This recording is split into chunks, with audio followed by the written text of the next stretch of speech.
we're done. We're done. We're done. Happy to be A done. long day, but we're done. Hey guys, Dr. Gary Linkov here. I haven't really been showcasing a lot of my work on YouTube. A lot of it goes on Instagram, on our website, but we're starting to also showcase it on YouTube now. Long form content of showcases of different surgical procedures that I have done. We're going to do a hair transplant. It's an interesting case. It was actually done on my friend and colleague, and that's what allows me to show all this footage and then really kind of talk to you about what went into the decision making, not just the before and after. You guys get a lot of that, but really walk you through the steps of, you know, his candidacy and how surgery went, all that kind of stuff, post-op stuff, all that. Make sure you keep watching, because after surgery there was something slightly unexpected that happened, and I want you guys to see what it was and you know, learn from that. The plan is for a hair transplant next week. Exciting. Yes. So what have you tried for your hair to date? What kind of treatments? Well, up to date, I've done some PRP, actually 3 different sessions of PRP. And I can definitely say that it worked to a degree, at least double the amount of hair. I also understand that it's not a permanent solution to a hair loss. So I have also changed my diet. I'm trying some different supplements, as well as the changed the shampoos they've been using to really enhance the nutritional support of the hair.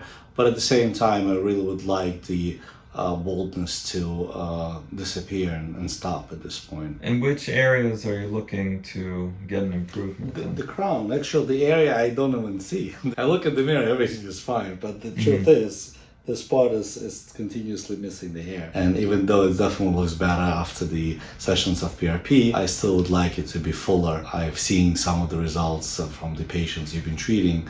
I really like them, so I'm confident that it's going to look just as good. And what about in the front? Are you looking for any additions in the front? Perhaps, as you mentioned, some of these corners should be filled partially, so I guess it's going to be worked upon as well. You have great hair now overall. I mean, because how old are you now? 48. So this is a good pattern to work with. If you were 28, we'd be more worried about further loss and having to kind of chase things back and fill with more grafts. But right. At your current age, this is a good kind of strategy. You know, target the crown with a sizable procedure that will actually make a difference. And as you mentioned, you know, waiting further and losing more hair, it's also going to be more difficult to match the proper angle of the way the hair lays.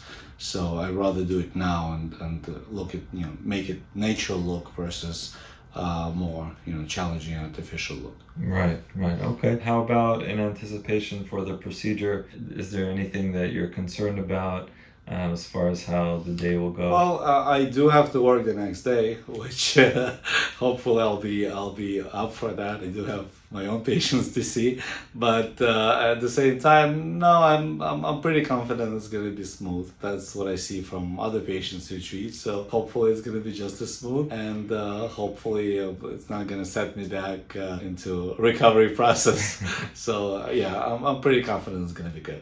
Okay, great. I'll take good care of it. So he was looking for a nice improvement and change, but he was also very realistic in his expectations, and I think that's like super critical. Anytime that we're working with patients for especially cosmetic type of enhancements, we need patients to understand that it's not going to bring them back to how they looked when they were 18, but we're going for improvement, we're going for betterment. That's always the goal with really any procedures that I do. In terms of the donor supply and how to manage that and how to harvest the hairs, the FUT versus FUE, as you guys know, we have a video out on that topic, along with many other videos about hair transplant surgery. Initially, we said, look, FUT could be an option because he wears the back of his head fairly long, the hair is there. So we considered an FUT for him. However, when really thinking through that there was going to be a linear scar and more pain after surgery, he opted for the FUE route, so we had to shave the back of his head, and he was happy to avoid a linear scar. And he wanted to stay very conservative, both at the hairline. He wasn't looking to completely revamp his look. He's 48 years old. He was just looking for a more symmetry, and his main issue was definitely the crown. And he also didn't want the donor area to be too visible, that something was done. He didn't didn't want to have, you know, too many grafts taken. Really,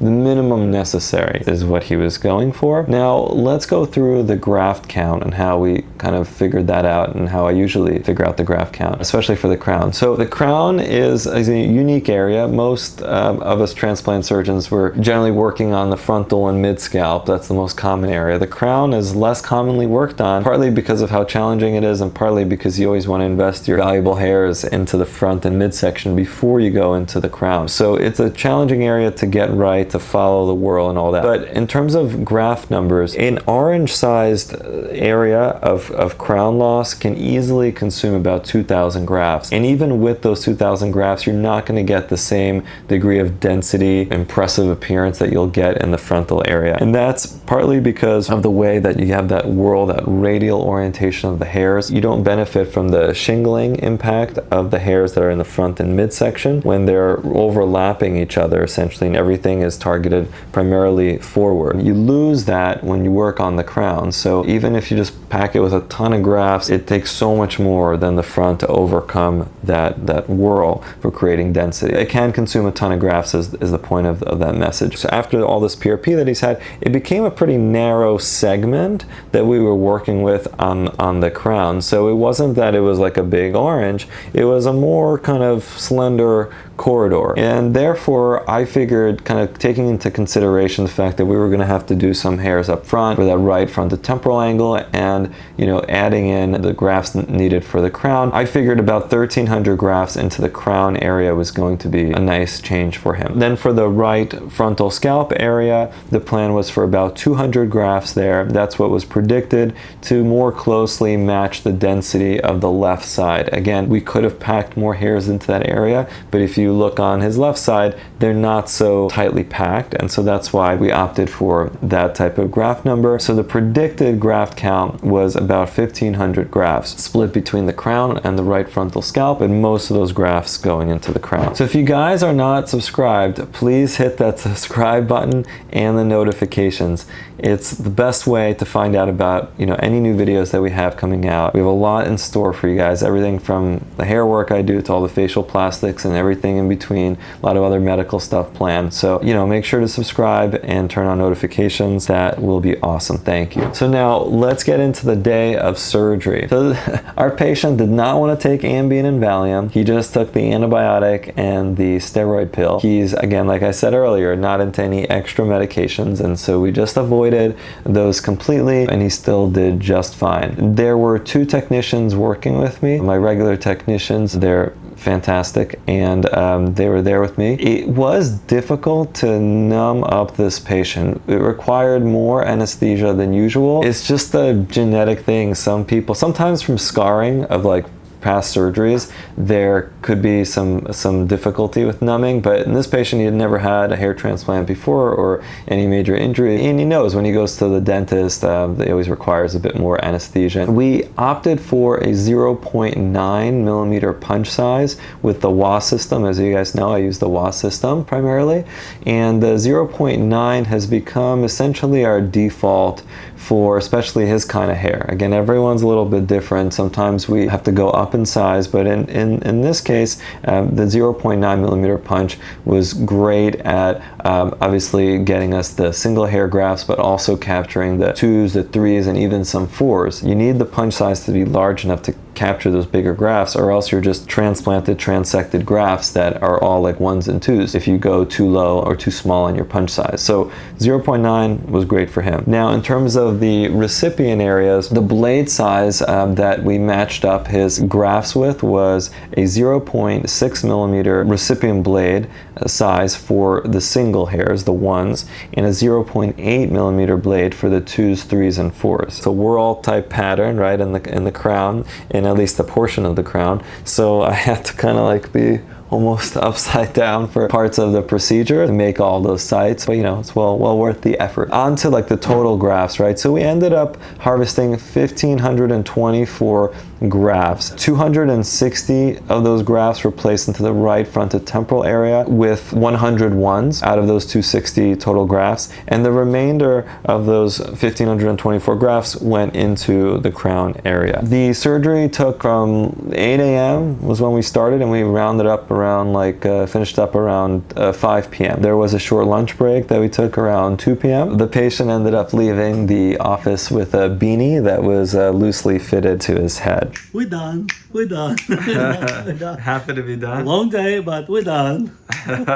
So now on to the post-operative process and his recovery. So this is where the interesting finding comes in. So the day after surgery, I always like to call my patients, make sure they're doing all right. The patient sent me a video of the recipient area and of the donor. And what I saw on the donor was that there were some yellow spots, like fluid type areas scattered throughout the donor area. And it looked very familiar to me because I've seen that a few times before, but it's not a very common phenomenon. It's basically there's serous fluid that can leak out of some of the little holes that we make when we punch. Now this can occur in the donor area, or it can occur in the recipient area where you get this yellowish exudate in usually the first or second day after surgery. Now this is not pus, it's not an infection, it's just some serous fluid that in some people can accumulate and slowly ooze out. So I had him just take hydrogen peroxide on some gauze and basically just kind of gently pat that area, the donor area, a few times each day, and then it's basically post-op day 2, the day after, it was mostly all gone. And everyone always talks about how great and perfect everything is, but with surgery there's always these unexpected things that can happen. Sometimes they're serious, a lot of times they're not. So this is just one of those things that just can happen. So it's really not bad at all. At night it was a little uncomfortable to sleep, but managed it, no problem. Just on 1,000 milligrams of Tylenol, took it this morning. No pain right now. I was able to work today pretty much all day. I had to spray my head, so that's what it looks like. And the front as well. Feeling good so far. No itching, no really any significant pain. I have to spray my hair with special solution every hour or so. But otherwise, no swelling. I thought I would be swollen this morning, but as you can see, no swelling at all. So far so good. Post-op day 4, he ended up getting a fade in the donor area, just at his barber shop, to just make it less obvious that we had shaved down that area in the back. And they were very careful to avoid the crown, of course. You gotta avoid the recipient area. No haircuts there for a few weeks after surgery. Since he lives and works nearby to me, I ended up seeing him at post-operative day 5, and we have a video. We're gonna play that. How are you doing? I feel great. No pain at all. I was sleeping perfectly fine. No medications since yesterday morning, so no Tylenol, nothing. And like I said, no pain, just a very minor itching around this area, which can definitely be tolerated. Otherwise, feel good. Okay, all right, let's see how the areas are looking here. We've got these grafts in the front, on the right, and then maybe rotate 180 for us. And this is our donor area. You can see how it's starting to blend in nicely with the surrounding hair. And these are the grafts. So this is day 5. This is how things look.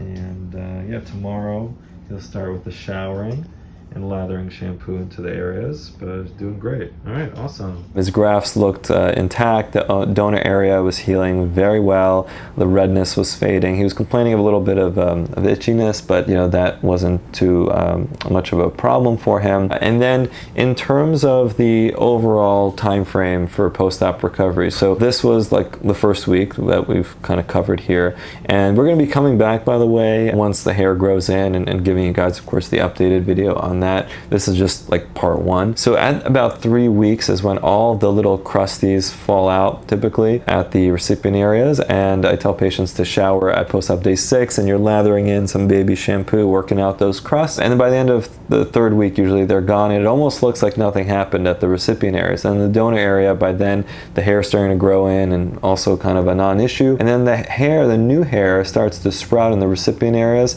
at the 4 to 6 month period. Sometimes a little longer, sometimes a little bit quicker. And then it just continues to grow, but it's going to be coming in at different rates. So it's not like they all come in at once. The hairs exist at different times and points of the hair cycle, so they come in at different times.